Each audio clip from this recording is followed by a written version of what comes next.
क्योंकि वो जानता था नारायणी सेना रहने पर भी हार जाऊंगा, लेकिन अगर कृष्ण अगर मेरे साथ रहेंगे तो मैं नहीं हार पाऊंगा। क्यों?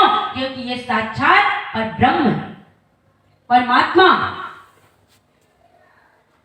ऐसी बात अर्जुन को पूर्ण ज्ञात थी, लेकिन ये प्रश्न अर्जुन ने किसके लिए किया था जानते हैं?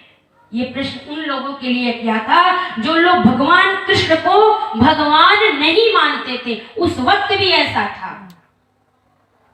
एक ही घर में एक भाई के लड़के भगवान कृष्ण को भगवान मानते थे और एक भाई के लड़के भगवान को एक ग्वाला मानते थे। यही था ना, पांडव के पुत्र भगवान मानते थे और कौरव के पुत्र एक ग्वाला मानते थे। क्योंकि अगर वो भी भगवान माने होते तो वो युद्ध कदापि नहीं किए होते। उन्हें पता, अगर वो भी ये समझते कि भगवान जिसके तरफ स्वयं है उसके साथ विजयी होना संभव ही नहीं है। जिसके साथ भगवान रहेंगे आप उससे लड़ सकते हैं, जीत तो भगवान की ही होगी।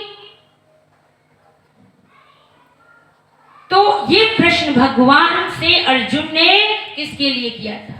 हम और आप लोग के लिए किया था कि कभी हम लोग के अंदर जब संशय उत्पन्न हो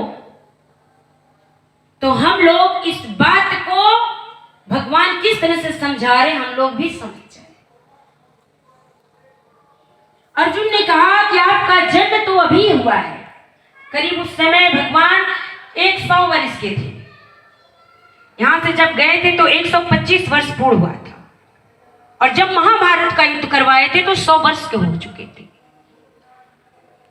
तो भगवान से अर्जुन ने कहा कि कथम में द्विजानियाम, मैं कैसे ये मानूं कि तुम्हारो प्रोक्तवानी थी कि आपने ही ये गीता का ज्ञान सूर्य को दिया था।